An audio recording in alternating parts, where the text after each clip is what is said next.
Que a graça de Cristo esteja nos seus corações, nos corações daqueles que amam a Jesus. Dou graças a Deus por estar aqui e muito contente em vê-los. Domingo passado nós oramos, agradecendo porque estávamos aqui. E vamos fazer a mesma coisa hoje, vamos agradecer a Deus porque nós estamos aqui. Outro dia eu falei que a gente falava sobre a escola bíblica dominical e dizia assim, quem não vem a esta escola com certeza está doente. Com certeza está doente ou estava trabalhando. Então a gente só imaginava 2 motivos para não estar na igreja, doente ou trabalhando, né? E se nós estamos aqui, pelo menos sabemos que não estamos doentes e nem precisamos estar trabalhando agora. Porque há pessoas que podem precisar estar trabalhando agora para ter o pão. Como acontecia no passado, né? A pessoa trabalhava durante o dia e recebia para levar a comida para a janta dos filhos e da família. Então nós nem estamos doentes, nem estamos trabalhando e nem temos falta de comida na nossa casa, na nossa família. Eu queria pedir à irmã Cibélia para agradecer a Deus por estarmos aqui, por estarmos com saúde, por estarmos com alegria, por estarmos confiando no Senhor. Permaneçam sentados, a irmã, por gentileza. Pode vir aqui, por favor.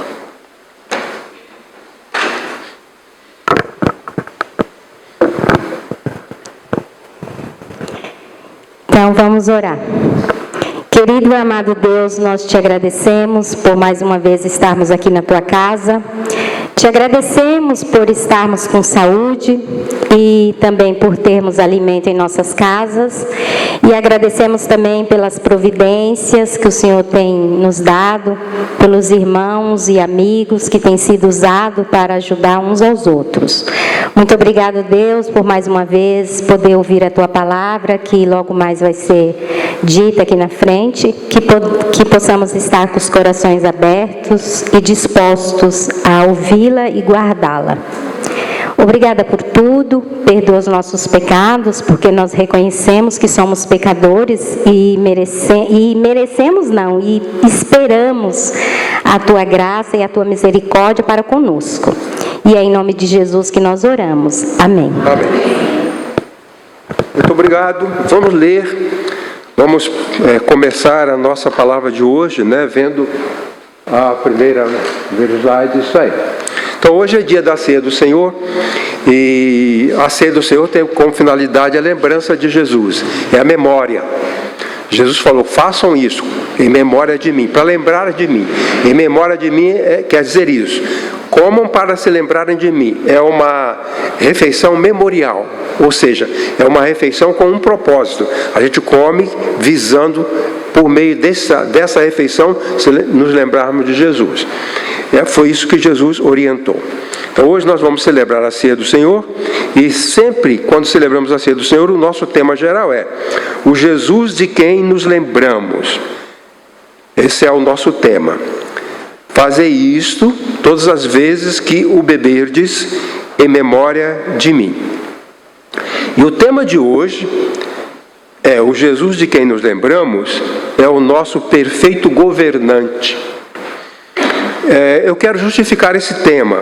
Jesus é o nosso perfeito governante. Eu li, nós vamos ler a passagem que é a base da nossa palavra. E nessa passagem, o profeta Isaías fala a respeito do futuro e da futura vinda do Messias. E ele usa, versículos de 1 a 7, 2 vezes a palavra governo. Ele fala que o governo estaria aos cuidados de Jesus, do Messias. Virá o Messias e o governo do povo de Deus estará sobre os seus ombros. E mais adiante ele diz que esse governo será para sempre. Esse governo não terá fim. Quer dizer que, para o profeta Isaías, o governo messiânico que seria instalado seria para sempre. Jesus veio aqui, instalou esse governo e ele até hoje e até os tempos futuros determinados por Deus, esse governo vai permanecer. Então vamos ler a palavra do Senhor. Diz assim: mas para a terra que estava aflita não continuará a obscuridade. Deus, nos primeiros tempos, tornou desprezível a terra de Zebulon e a terra de Naftali. Mas, nos últimos tornará glorioso o caminho do mar, além do Jordão, Galiléia dos gentios. O povo que andava em trevas viu grande luz, e aos que viviam na região da sombra da morte resplandeceu-lhes a luz. Tens multiplicado este povo, a alegria lhe aumentaste, alegram-se eles diante de ti como se alegraram, ou como se alegram na ceifa, e como exultam quando repartem os despojos.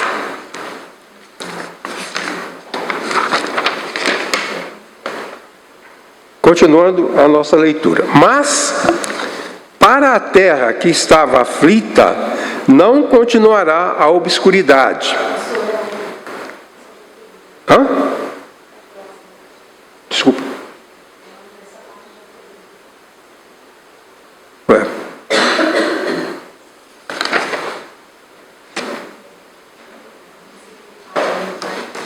Como? Então está duas vezes. Duas vezes. Tá bom.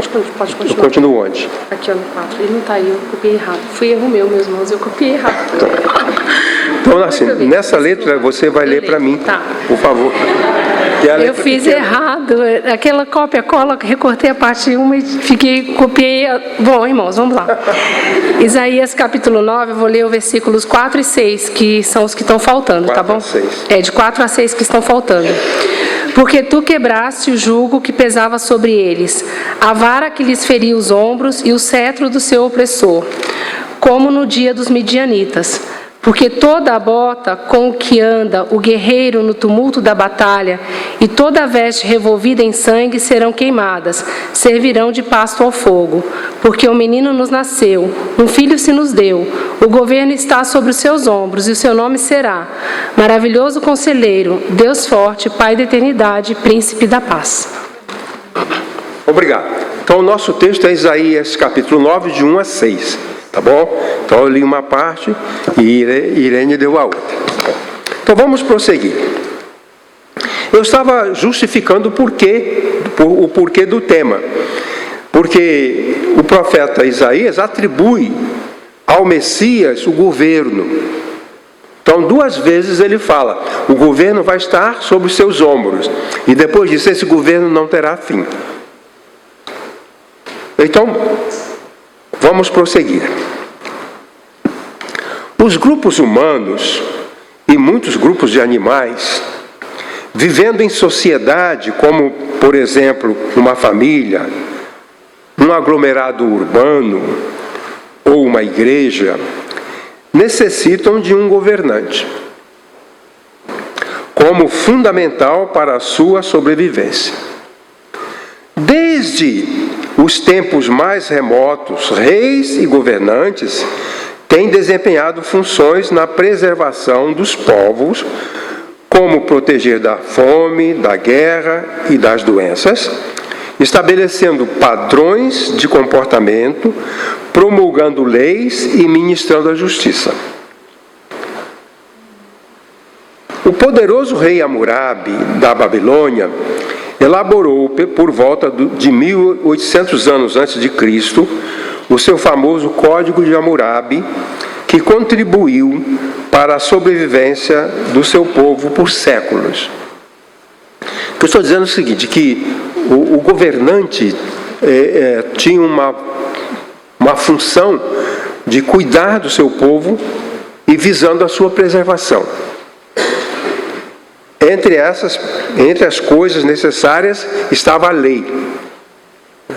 Um povo é preservado à medida em que se comporta de forma apropriada.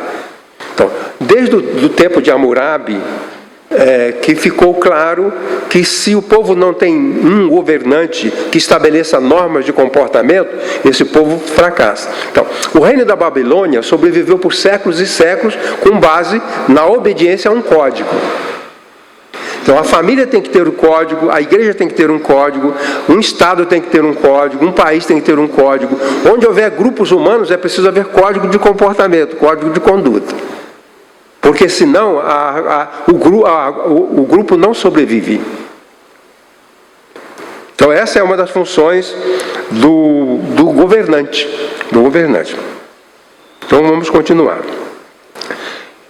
Esse rei, ele viveu por volta de 18 séculos antes de Cristo, e o código dele, seu código era famoso, e até hoje está. Muitas coisas do código de Hammurabi foram colocadas na lei de Moisés. Muitos anos antes de Moisés, Hammurabi já tinha princípio, por exemplo, sobre o roubo, o assassinato, estava lá. Moisés colocou na lei também a mentira, o falso testemunho, já estavam lá séculos e séculos antes. Normas para a sobrevivência de um grupo humano. E o profeta Isaías atribui ao Cristo essa função de governar. E para governar, ele precisa de um código. A gente fala muito da Constituição, fala de leis, essas são necessárias. E quanto mais apropriado o código de leis, por exemplo, numa família, quanto mais apropriadas são as normas de comportamento do pai, da mãe, dos filhos, quanto mais elaborados esses códigos, mais facilidade essa família tem de sobreviver. E quanto mais os códigos são quebrados, mais facilmente essa família vai perecer. Um país é a mesma coisa, uma igreja é a mesma coisa. Quanto mais nós obedecermos ao código de um governante, mais possibilidade temos de sermos vitoriosos. Então, por exemplo, quando uma família desmorona, é porque alguns códigos foram quebrados. Quando uma igreja acaba, alguns códigos foram quebrados. Quando um país não vai para frente, é porque alguns códigos não estão sendo cumpridos. Ou esses códigos nem existem. Bom, fazendo essa interrupção, vamos prosseguir. Moisés, eu falei do código de Hammurabi, eu vou falar da lei de Moisés. Moisés, com suas leis, sob liderança divina, transformou uma comunidade de escravos em uma poderosa nação. Como é que Moisés conseguiu tirar o povo do Egito, povo de escravos, tirar aqueles escravos do Egito, levar pelo deserto por 40 anos, colocar aquele povo numa terra diferente e daquele povo surgiu uma grande nação? Os israelitas existem até hoje, daquela origem, da origem do cativeiro no Egito. Israel é uma nação poderosa, mas tem origem no código de Moisés, na lei de Moisés, os 10 mandamentos. Certo? Então, Moisés, com suas leis, sob liderança divina, transformou uma comunidade de escravos em uma poderosa nação. Jesus nos trouxe seus ensinos, e principalmente o Sermão do Monte, o código de conduta dos cidadãos do reino do seu Pai, pelo qual o povo cristão tem sobrevivido. Então, o cristianismo está aí por causa do código de comportamento. É isso que faz sobreviver a igreja, cumprir o código de comportamento. É o que faz sobreviver um Estado, uma empresa. Conheci um homem, eram 2 irmãos que tinham uma empresa próspera. Mas eles começaram, os dois, a se desentender. Eram 2 irmãos que eram sócios. Eles começaram a se desentender, começaram a brigar, começou um a trair o outro, a empresa faliu. Quer dizer, uma empresa, para sobreviver, ela tem que ter um código de conduta, um código de comportamento. Quando eu fui fazer minha matrícula, um dia glorioso, quando fui matricular na faculdade de medicina, nós chegamos lá, um grande número de alunos, e estava aquela confusão, e eu fui entrando para fazer matrícula, e tinha um velhinho chamado Seu Magalhães. O Seu Magalhães me puxou pelo braço, falou: aqui, ó, aqui está o código de comportamento dos alunos dessa faculdade. Você tem que ler esse código, se tiver de acordo, assina e vai lá fazer matrícula. Se você não estiver de acordo, não vai poder fazer matrícula. Só entra naquela universidade, quem conhece o código de comportamento dos alunos, quem conhece, quem concorda e quem segue. Aí eu fui lá, era o código, várias páginas, e tinha vários alunos sentados na grama, lendo, todo mundo aqui ia fazer matrícula, lendo o código. E aí eu fui lá, li, depois no fim, falei, estou de acordo. Fui lá para o seu Magalhães, estou de acordo. Assinei, entreguei para ele, ele falou, pode fazer matrícula. O seu Magalhães estava ali há décadas, sempre o trabalho dele era esse. Fazer com que os alunos conhecessem o código de conduta da universidade. Tem que ter esse código. Hoje, alunos fumam maconha em sala de aula, está fora do código, né? Não há um código para dizer que não se deve fumar maconha em sala de aula. Então, o aproveitamento, o brilho de um curso é prejudicado por causa disso aí, né? Jesus, então, trouxe o código dele, ele ensinou normas de comportamento. E ele trouxe um resumo especial, que é o Sermão do Monte. Ali no Sermão do Monte, ele falou, o código é esse. Os meus seguidores vão viver de acordo com esse código. Aí, uma das coisas que ele diz, se alguém te bater na face direita, oferece-lhe a outra, está no código. Mas nós somos vingativos, né? E assim por diante. Mas a igreja, o povo de Deus, o cristianismo, tem sobrevivido pelo esforço da maioria de obedecer ao código de conduta cristã.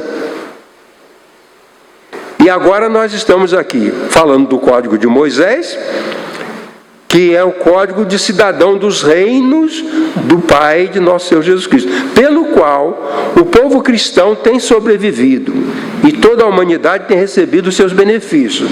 Hoje, na ceia, nos lembramos de Jesus, o maior de todos os governantes. É o nosso governante perfeito. Pois bem, então nós queremos falar sobre isso. Jesus é o nosso governante perfeito. Primeiro, porque nos ensina o modo correto de viver. É bom lembrar que quando uma comunidade tem um bom código de conduta, as outras comunidades ao redor também são beneficiadas. Quando Jesus estabeleceu o seu código e os cristãos começaram a seguir esse código, os outros povos também começaram a ser beneficiados. Vou dar 2 exemplos. De acordo com a prática, a mulher era propriedade do marido. Quando eu era adolescente, eu li um artigo sobre a feira de mulheres, a feira de esposas no Marrocos. Agora o Marrocos ficou em evidência, mas lá mostrava que numa certa época do ano, todos os homens levavam as esposas, levavam cabras, levavam cavalo, levavam camelo, e ali trocavam. A pessoa, um homem gostava de uma esposa, o homem tinha várias esposas, ele colocava, estava vendo essas 3 aqui, estão à venda. Aí o outro falava assim, eu tenho um camelo, posso trocar com 2? E assim era a venda de esposa. Então, quando Jesus veio ao mundo, era assim. Em alguns lugares dos beduínos ainda fazem isso. O que aconteceu? Quando Jesus implantou o seu código, e que os cristãos começaram a seguir esse código, mudaram o mundo. Porque, por exemplo, em Roma, não era crime nascer um bebê e deixar na praça, não era crime. Depois do cristianismo passou a ser crime, mudou o código. Não pode jogar bebê na praça, por causa dos cristãos. Então, o código que Jesus trouxe para o seu povo influenciou no bem-estar de outros. Por exemplo, a esposa que era propriedade, vendida como se fosse uma cabra ou um camelo, agora não pode fazer mais. No cristianismo, a mulher, a esposa e o marido, um é apoiador do outro. Um é bênção para o outro. O marido não é propriedade à venda, nem a esposa é propriedade à venda. Então, o código que Jesus trouxe modificou, além de produzir os cristãos como um povo superior em termos de comportamento, também influenciou os povos pagãos. Então, muitas bênçãos, muitas coisas maravilhosas que estão espalhadas no mundo inteiro, até por quem nunca ouviu falar do Evangelho, mas conhecem a prática. E assim, a lei de Moisés, o código de Jesus, o Código de Hammurabi, esses códigos de comportamento têm prosseguido. Deve ser acolhido. Bom, há 3 argumentos meus para falar de Jesus como o governante perfeito. Jesus como o governante perfeito. Primeiro, porque ele nos ensina o modo correto de viver. Mas, o texto diz, mas para a terra que estava aflita, não continuará a obscuridade. Não tinha código. Estava no escuro. Sem lei, sem luz. Sem obediência, na escuridão. Pois bem, Deus, nos primeiros tempos, tornou desprezível a terra de Zebulon e a terra de Naftali, mas, nos últimos, tornará glorioso o caminho do mar, além do Jordão, Galiléia dos gentios. O povo que andava em trevas viu grande luz, e aos que viviam na região da sombra da morte, resplandeceu a luz. Vieram pagãos para aquela região, e aquela região se tornou chamada desprezível pelo seu comportamento. Foi introduzido o comportamento pagão naquela região da Galiléia, que era uma região do povo de Deus, e a partir desse comportamento pagão, Isaías diz que o povo ficou na escuridão. Quanto mais esclarecida uma pessoa, quanto mais ela conhece a maneira correta de viver, mais ela é livre e mais ela tem claridade no seu coração.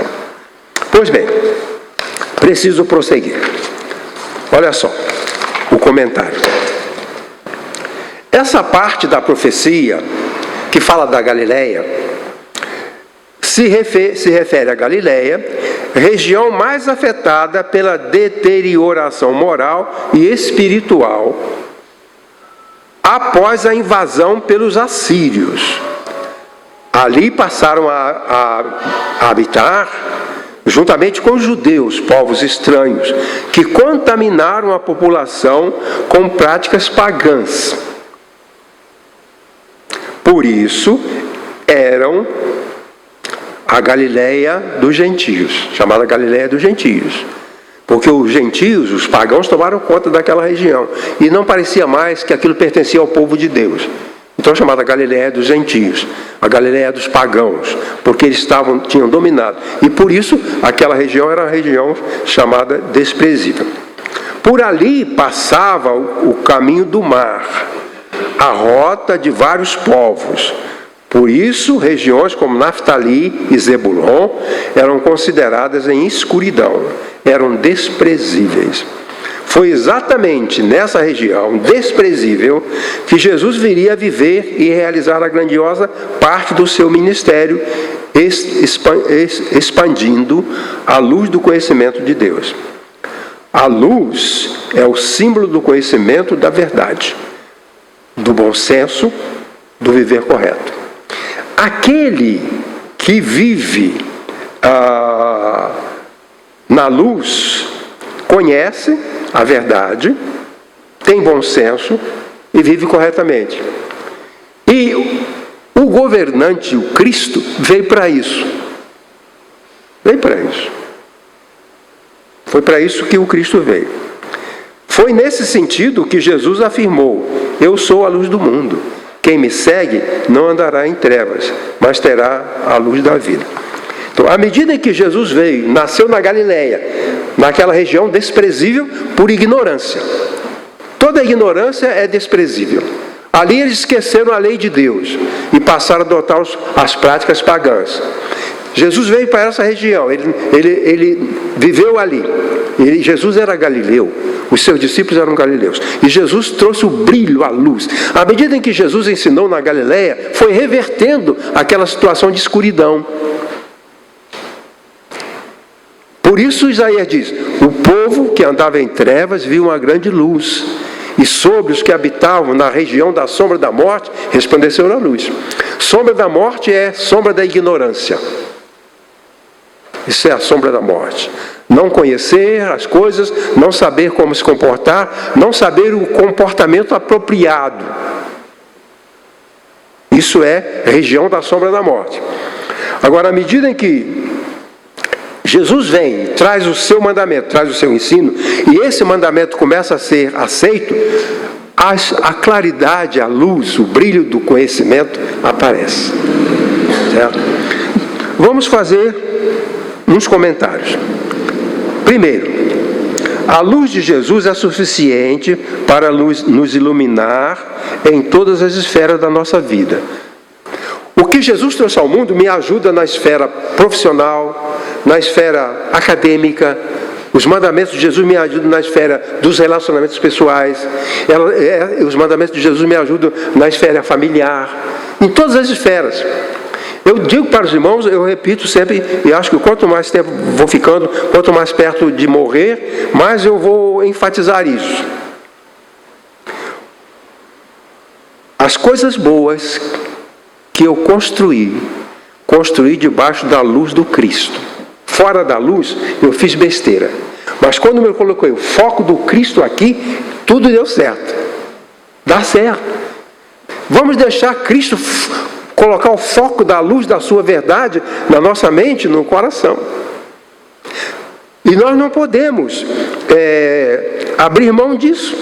Então, em todas as esferas da nossa vida, o governante perfeito, o Cristo, porque é função do governante ensinar o povo a viver bem. Era a tarefa dos reis. No passado, reis como Hammurabi e outros reis sabiam que era a responsabilidade do rei ensinar o povo a se comportar bem. Era a tarefa do rei, porque se o rei trouxesse mandamentos para o povo se comportasse bem, a sua nação ia florescer. Nações que tinham bons códigos de comportamento, floresceram. Nações que tinham maus códigos de comportamento, não floresceram. Você fala assim, mas tal lugar não foi para frente. Um missionário falou que havia uma tribo, ele foi evangelizar uma tribo na África, onde a mentira era considerada virtude.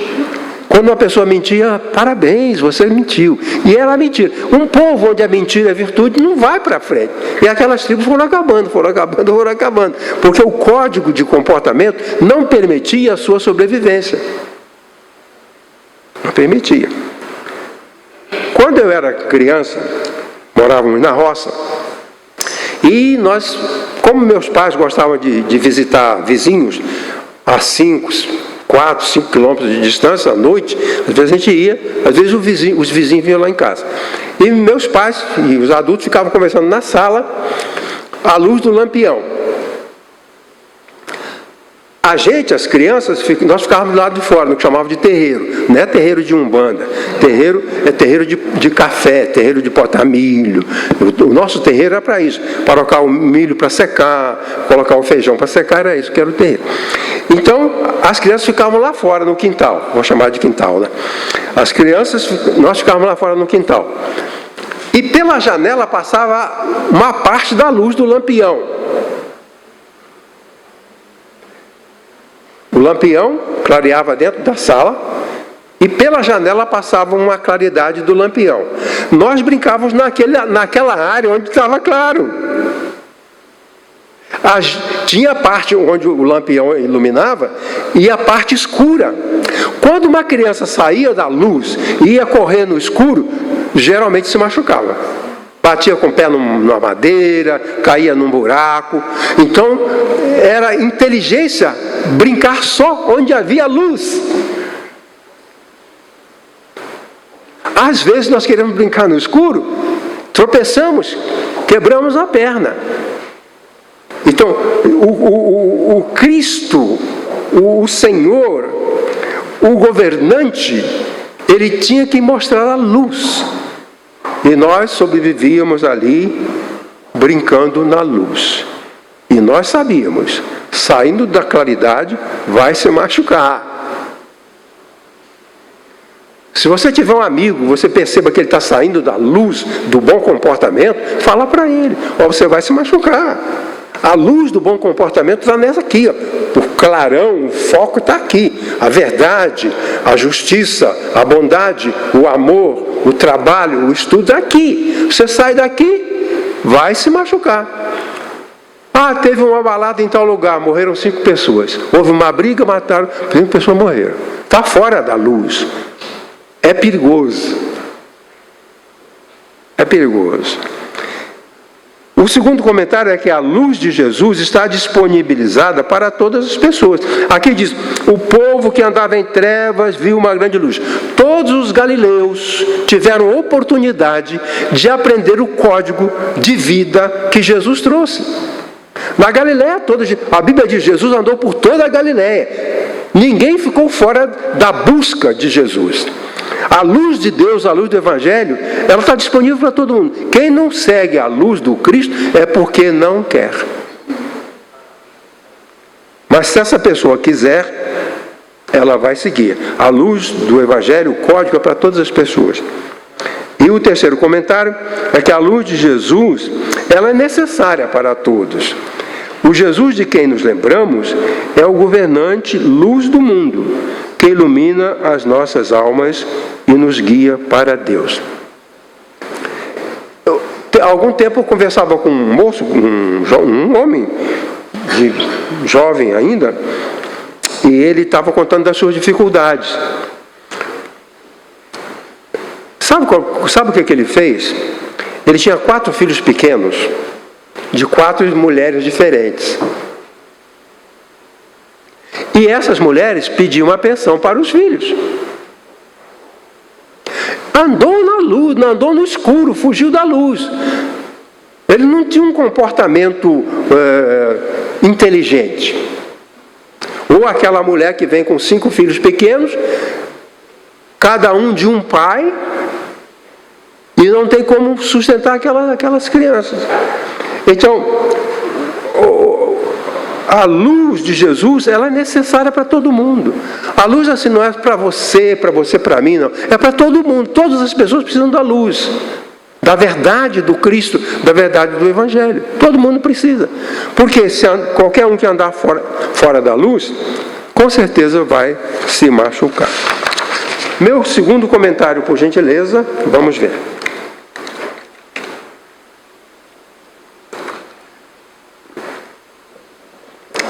A minha tese é que nós temos um governante perfeito. Um governante perfeito. Na esfera política a gente pode estar com problema, mas na esfera espiritual está tudo claro.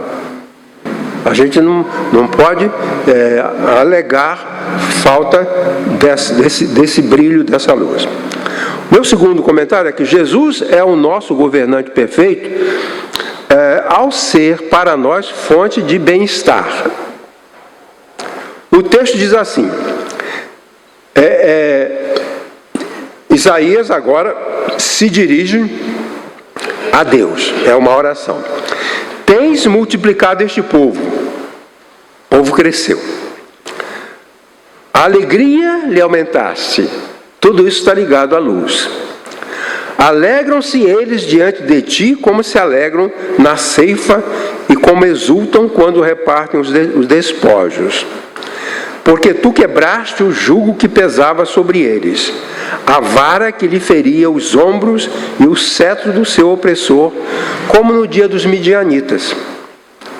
Porque toda a bota com que anda o guerreiro no tumulto da batalha, e toda a veste revolvida em sangue serão queimadas, servirão de pasto ao fogo. Vamos compreender. A fé bíblica é baseada nos antigos atos de Deus, na história. Por exemplo, quando Jesus começou a andar naquela região da Palestina, 3 homens viram Jesus andando. E André, um homem chamado André, chegou perto de Jesus, conversou um pouco com Jesus. Aí ele foi falar com Pedro, Pedro, achei o Cristo. achei o Messias, é Ele. Esperado há tanto tempo, 600 anos de escuridão. Aí Pedro e André foram buscar um amigo e falaram: olha, André está dizendo que ele achou o Cristo. Todo mundo quer o Cristo. Aí foram falar com Jesus. E Jesus passou um dia com eles, conversando com eles. Aí eles falaram: olha, saíram dali e foram embora. Eles não ficaram com Jesus no primeiro encontro. Foram embora e disseram: achamos o Messias. 600 anos antes do que Isaías falou isso. Então, um feito do passado, um evento do passado, agora serve de referência para descobrir uma verdade nova, que é a presença do Messias, a presença do Cristo. Então essa fé bíblica, ela representa os atos, que esses atos de Deus, eles são precedentes em relação a eventos futuros sob o comando divino para produzir bem-estar a seu povo. O bem-estar é o que Jesus nos proporciona, Jesus nos proporciona, encontra precedente nos feitos de Deus a seu povo no passado. O profeta fala que o povo foi liberto de forma semelhante ao tempo dos midianitas. E a gente vai compreender isso daqui a pouco. Eu tenho um argumento e mais dois argumentos. 2.1. Jesus é o nosso governante perfeito ao nos proporcionar alegria. Alegria lhe aumentaste. Alegria lhe aumentaste.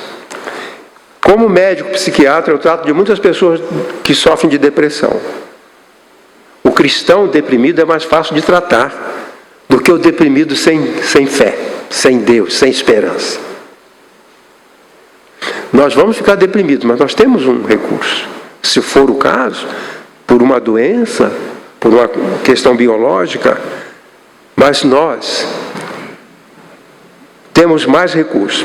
Então, a alegria é símbolo do bem-estar proporcionada por Jesus, o governante messiânico, e é identificada com a exultação na colheita e na distribuição de bens após a vencida guerra. Continuando. Jesus é o nosso governante perfeito ao nos proporcionar segurança. A expressão "no dia dos midianitas", que diz que Isaías fala que haverá uma grande alegria como no dia dos midianitas. O dia dos midianitas tinha ficado para trás. Houve a história dos midianitas, Isaías está agora falando do futuro, e os primeiros discípulos estão no futuro, encontrando o Cristo do qual Isaías falou. Então essa expressão, no dia dos midianitas, faz referência ao sofrimento passado pelo povo no período dos juízes. Durante 7 anos, o povo teve suas plantações destruídas, vindo a passar fome e a se esconder em cavernas. Pela ação de Gideão, mais 300 companheiros, Deus destruiu o exército dos midianitas. Então o povo passou a se alegrar com os despojos e com a colheita. Da mesma forma, Jesus, o nosso governante, nos proporciona alegria e segurança por sua obra redentora. Deixa eu explicar um pouquinho melhor. Os midianitas eram um povo guerreiro, muito feroz.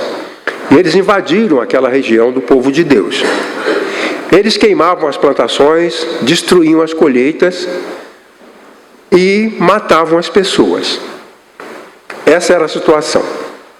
Isaías está lembrando disso, coisa do passado. Isaías está lembrando agora aqui, no momento dele. Os israelitas tinham que fugir. Eles se esconderam nas cavernas, se esconderam nas covas. Mas Deus convocou Gideão. Agora eles foram embora. Nós vamos plantar e vamos colher. E aí vamos ter alegria. Então, alegria da colheita e alegria de conseguir os despojos. Primeiro nós temos acesso aos despojos, fazemos uma festa. Daqui a 6 meses nós vamos fazer outra festa, porque agora nós vamos plantar e eles não vão mais destruir a nossa plantação. Então Isaías usa isso do passado para dizer como no futuro o Cristo trará alegria. Ele faz uma comparação. Não é a mesma coisa, é uma comparação. São situações de alegria, de exultação que Deus preparou através do Messias, através do Cristo.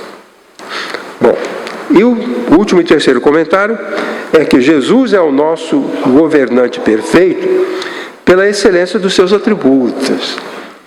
O que faz um governante ser bom ou ruim são as suas qualidades morais e intelectuais, religiosas. É isso. O que faz um governante ser bom ou ser ruim é o que está na cabeça dele e no coração dele. Por que o Putin está destruindo aquelas pessoas? Falei outro dia para o irmão que a violência ela está no coração. O meio ambiente proporciona o ambiente próprio para que aquela violência se realize. Mas a violência está no coração. Pois bem, naquela situação, o profeta Isaías mostra que os atributos de Cristo, o que está na cabeça dele, o que está no coração dele, são suficientes para que ele seja o governante perfeito. Ele é o governante perfeito por causa daquilo que ele é. É isso. Um marido é um bom marido dependendo do que ele é.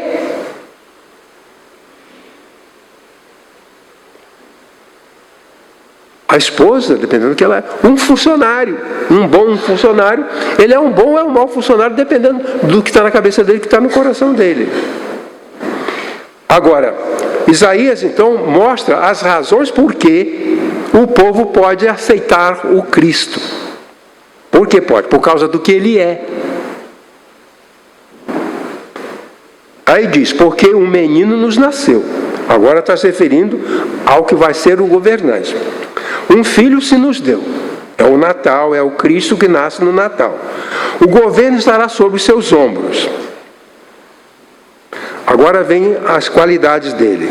E o seu nome será Maravilhoso Conselheiro, Deus Forte, Pai da Eternidade, Príncipe da Paz. Esse é o nosso governante. Ele tem essas qualidades. Ele é perfeito. Qualquer presidente de qualquer país, qualquer governador de qualquer lugar que tiver essas qualidades, Maravilhoso Conselheiro, Deus Forte, Pai da Eternidade, Príncipe da Paz, será perfeito. Presidente de qualquer país, governante de qualquer lugar, qualquer prefeito de qualquer cidade, qualquer governador de qualquer estado, que tiver essas qualidades, vai ser perfeito. E o Cristo, Isaías fala, ele vai ter essas qualidades. Por essas qualidades, ele é o governante perfeito. Vamos tentar compreender mais um pouquinho essa ideia. Continuando. Jesus é portador de um saber supremo, maravilhoso conselheiro.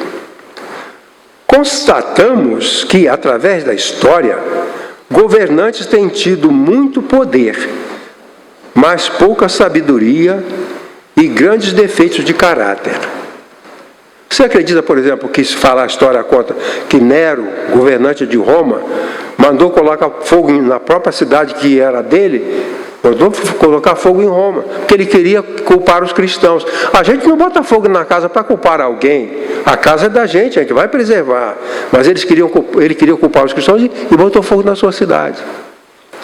Consta que ele mandou matar a mãe dele e abrir a barriga para ver o útero de onde ele tinha saído. Daí vem a palavra cesariana, porque Nero era César. A cesariana é abrir a barriga para abrir o útero. Isso era a cesariana que o Nero quis fazer. Consta isso. Então, monstruosidades. Pois bem, aqui nós temos que o maravilhoso conselheiro, ele tem a sabedoria acima. O que quer dizer assim? Através da história, os governantes precisaram de conselheiros. Os bons conselheiros ajudavam muito o governante. Sabe por que o nazismo fracassou? Porque Hitler tinha uma ideia, ele queria a grandiosidade da Alemanha. E chamou conselheiros. E perguntou, como nós poderemos transformar o nosso país na grandiosa Alemanha? Os conselheiros disseram, olha, vamos invadir os países da Europa.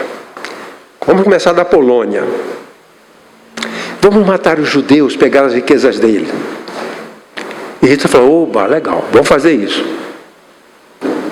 Anos depois, Hitler e os seus conselheiros estavam num lugar, presos, e eles levaram veneno e tomaram. E Hitler tomou veneno e deu um tiro na cabeça. Se suicidou dessa forma. Maus conselheiros aconselharam de forma imbecil. E assim, a Alemanha não foi tirada do mapa, porque os Estados Unidos e a Europa ajudaram eles a se erguerem. Porque não sobrou nada. Maus conselheiros. Mas, em outros lugares, em outras situações, como Daniel, que aconselhava o rei Nabucodonosor, ele dava bons conselhos e o rei se fortalecia. Agora, maravilhoso conselheiro quer dizer o seguinte: aqui tem um conselheiro bom, está nesse nível. Aqui tem outro, mais alto. Aqui tem outro, mais alto. Aqui tem outro, mais alto. Vamos subindo até 5 quilômetros. Acima está Cristo. Ele é um maravilhoso conselheiro, ele é um estupendo conselheiro. Nenhum conselheiro, a não ser Jesus, é tão preparado para aconselhar do que Jesus. Ouvi um pastor dizendo que se você pretende comprar alguma coisa, não tira o dinheiro do bolso e vai lá e compra, não. Pede a Deus sabedoria para você tomar a decisão. Porque às vezes a televisão te dá esse conselho. Você precisa disso, mas Deus pode ter outra opinião. Deus pode ter outra opinião. E Jesus é o maravilhoso conselheiro. Essa expressão não tem... É uma expressão de difícil compreensão. Porque, considerando todos os conselheiros do mundo, a sabedoria de todos os conselheiros do mundo, os bons conselheiros, que existem muitos, ajuntando todos esses conselheiros, a sabedoria de todos esses, a de Jesus ainda está acima de tudo isso, porque ele é o maravilhoso conselheiro. É o conselheiro que está além de toda a sabedoria de todos os conselheiros. Depois, Isaías diz que Jesus é poderoso para executar todos os seus planos. Deus forte. Deus forte. O nome Deus forte, aliás, o nome El, que é Deus, é atribuído a um herói, a um rei, a um conquistador, a um juiz e ao Messias. Então, essa expressão Deus forte era usada em várias situações. E é usada em relação a Jesus. Então, aplicado ao Messias, o qual é sobrenaturalmente poderoso para executar todos os seus planos, por meio dos quais Deus exerceu o seu poder na transformação dos homens, mudando suas mentes e os seus desejos. Por que os governantes falham? por fraqueza. Fraqueza moral, fraqueza intelectual, fraqueza espiritual. Por isso eles falham. Foi preso no Peru. O cara deu o golpe, desculpe falar o cara. O cidadão deu o golpe, certo? E golpe é sempre perigoso. Ele deu o golpe e foi para a cadeia. Por que ele entrou numa situação dessa e deixou o seu país em frangalhos? Por que ele fez isso? Por fraqueza. Fraqueza moral, fraqueza intelectual, fraqueza espiritual, essa fraqueza. Quando um governador governa e ele sai e deixa um monte de obras inacabadas. Por quê? Fraco. Não teve força para executar os seus planos. O que Isaías está dizendo é que o Messias é Deus forte. Ele é suficientemente forte para levar a cabo os seus projetos. Deus não falha nos seus projetos. Jesus não falha nos seus projetos. Ele é Deus forte. Quer dizer, a força de Deus vem a nós pela relação com o Messias, com o governante perfeito. Jesus é o governante perfeito. Aquele menino que nasceu lá, foi colocado na estrebaria, vai assumir a condição do Cristo. E nessa condição do Cristo, ele é o governante. E como governante, ele pode executar todos os seus planos. Jesus veio ao mundo com um plano, ele tinha um programa. Já falei isso para os irmãos. Ele tinha um plano de ação. E ele cumpriu esse plano até o fim. Quando Jesus estava na cruz, a última palavra dele foi: está consumado. Deu tudo certo. Era esse o plano. Deu tudo certo. O meu professor de grego dizia que a palavra que Jesus usou é tetelestai. Quer dizer, está consumado. E o texto do Evangelho diz que Jesus bradou: tetelestai. Está feito. Ninguém impediu. Ele é o Deus forte. Jesus, em terceiro lugar, é o governante que cuida do seu povo para sempre. Ele é Pai da eternidade. Pai da eternidade quer dizer, é um Pai para sempre. É um eterno cuidador. A figura de Jesus como Pai, não é que ele é a primeira pessoa da Trindade. A palavra Pai é aplicada a um líder, a um governante. E Pai da eternidade quer dizer que ele é Pai agora, amanhã, depois da manhã, ele é seu Pai. Ele é seu cuidador. O Pai que cuida. A ideia principal do Pai aqui no Velho Testamento é aquele que cuida. E o Pai da eternidade é aquele que é Pai para sempre. Quer dizer, Jesus passou a cuidar de mim quando eu o aceitei e nunca parou. Porque ele é Pai da eternidade, ele é Pai para sempre. Ele não foi Pai só enquanto eu era jovem, ele é Pai para sempre. E o profeta Isaías diz que ele é o Pai para sempre. O Messias não será como um governante terreno de mandato do provisório, mas um rei eterno que cuidará do seu povo para sempre. Paulo fala que os dons de Deus, a vocação de Deus, não sofrem revisão, são irrevogáveis. Quando Deus nos assume como filhos em Jesus Cristo, essa adoção é irrevogável. Eu posso adotar um filho e depois não querer mais cuidar dele e não cuidar mais dele. Aqui a Bíblia diz que quando Deus adota alguém por meio de Jesus, essa adoção é irrevogável. Jamais pode ser revogada. E é mais ou menos isso que ele está dizendo aqui. Pai para sempre. É aquele que cuida para sempre.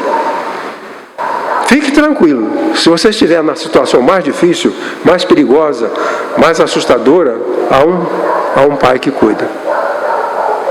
Há um Pai que cuida. Isso todo crente experimenta isso, todos nós sabemos disso.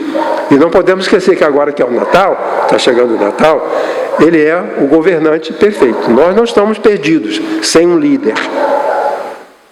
O cristão jamais é desprovido de um condutor, de um líder.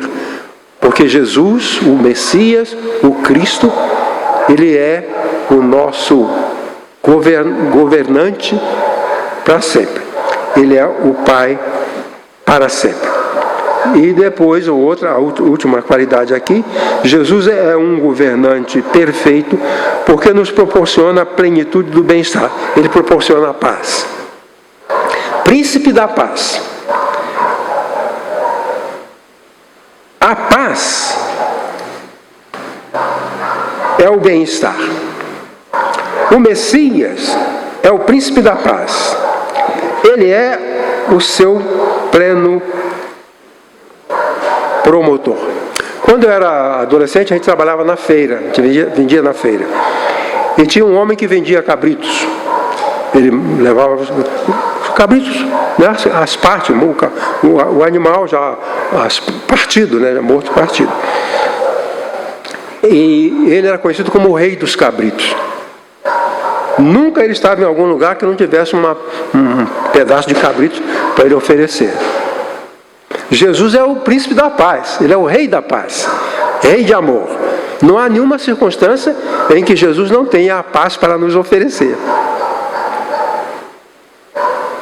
Ele era o príncipe dos cabritos, tem o príncipe da carne seca, o príncipe das abóboras e o príncipe da paz, Jesus. O rei da paz, o rei de amor. Isso é maravilhoso. O Messias é o príncipe da paz, isto é, o seu pleno promotor. A paz, Shalom, é o conjunto de todas as coisas boas que Deus provê para o seu povo. A ausência de conflitos, vida de harmonia, prosperidade. A palavra Shalom não é só você estar sozinho num canto, porque senão eu poderia viver em paz na floresta sozinho, porque tem pessoas que deixam a família, deixam tudo para vir na floresta, mas isso não é a paz. A paz é eu conviver com você sem eu te agredir, sem você me agredir. Não é eu viver sozinho na floresta, isso não é a paz. Não foi isso que Jesus falou. A paz é o equilíbrio, a harmonia nas relações. Isso é paz. Porque se eu não quiser ser incomodado, eu posso ir para qualquer lugar. No passado, no início do cristianismo, foram construídos mosteiros, para que as pessoas que achavam que para viver em paz, elas iam para o mosteiro, ficavam lá no isolamento, sozinhas. Mas Jesus não está falando disso. Porque a Shalom é a paz no envolvimento da vida como um todo, no desfrutar do melhor. Se você passou o melhor dia possível, você teve um dia de paz. Se você conviveu bem com as pessoas, você teve um dia de paz. Se você se sentiu amado, você teve um dia de paz. Ele é o príncipe da paz, ele é o nosso governante, ele é o rei da paz, ele é o promotor da paz. Então, sempre que o nosso governante estiver sendo acatado, nós teremos paz. O fato é que nós às vezes não acatamos aquele que promove alguma coisa. Jesus promove a paz e nós poderemos alcançar. Deixa eu repetir. O Messias é o príncipe da paz, isto é, o seu pleno promotor. A paz, Shalom, é o conjunto de todas as coisas boas que Deus provê para o seu povo.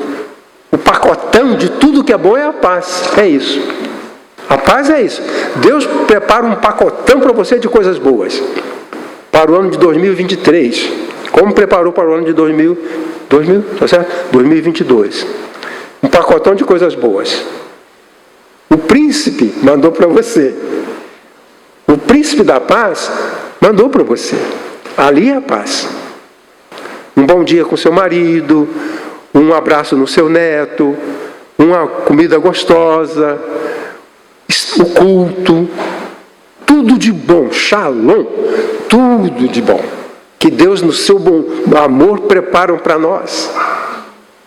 Quando eu estava com muitas dores, meus irmãos nunca queiram ter dor no nervo ciático. Eu recebia algumas visitas lá em casa. Aquilo é Shalom. Eu estou com dor, sofrendo, e vai alguém, segura na minha mão, ora por mim. Isso é coisa de Deus. Isso, Deus está por trás disso. Que conduz um irmão até a minha casa para tomar conhecimento da minha dor e segurar na minha mão e orar por mim. É coisa de Deus. Pois bem, onde Jesus governa, haverá todo tipo de bem, pela paz que Ele nos concede. Então essas 4 virtudes: maravilhoso conselheiro, Deus forte, Pai da eternidade, príncipe da paz. Jesus veio ao mundo para ser isso para a gente, para fazer isso para a gente.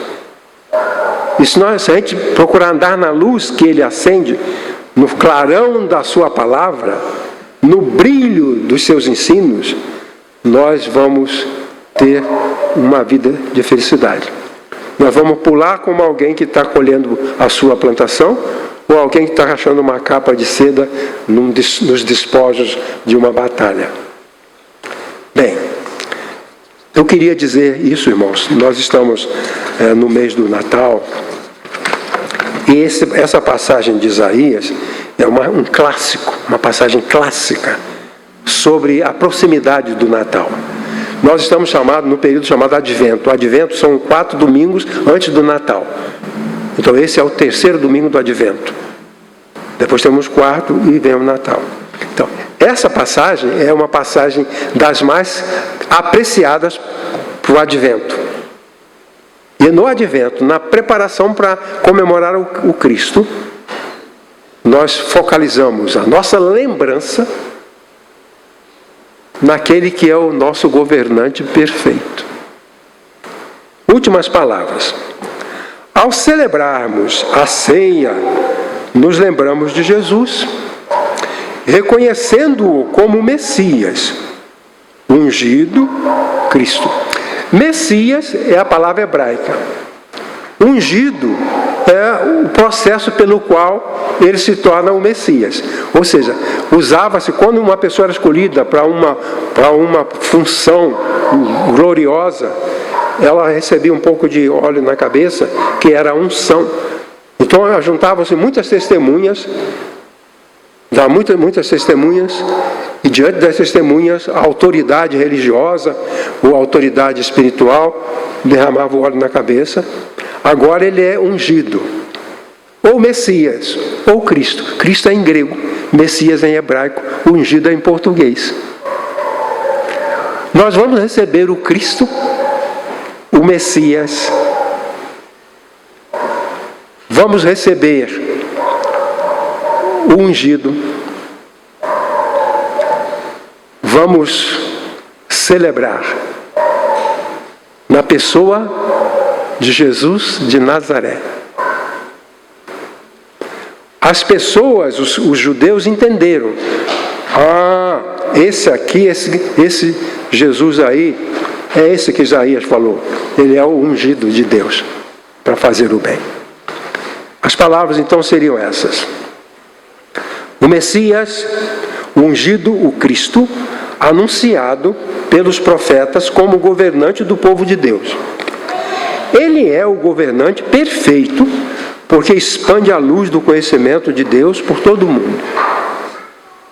É também o governante perfeito ao dispensar pleno bem-estar ao seu povo, alegria e segurança. Jesus é ainda o nosso governante perfeito ao nos beneficiar pela excelência dos seus atributos. Supremo Conselheiro, invencível na realização dos seus planos, o nosso eterno cuidador, e por nos conceder a plenitude do bem-estar, a sua paz. Deixemos que Jesus governe os nossos corações, para a glória do Pai. Amém? Fiquem com o Senhor. Deus abençoe.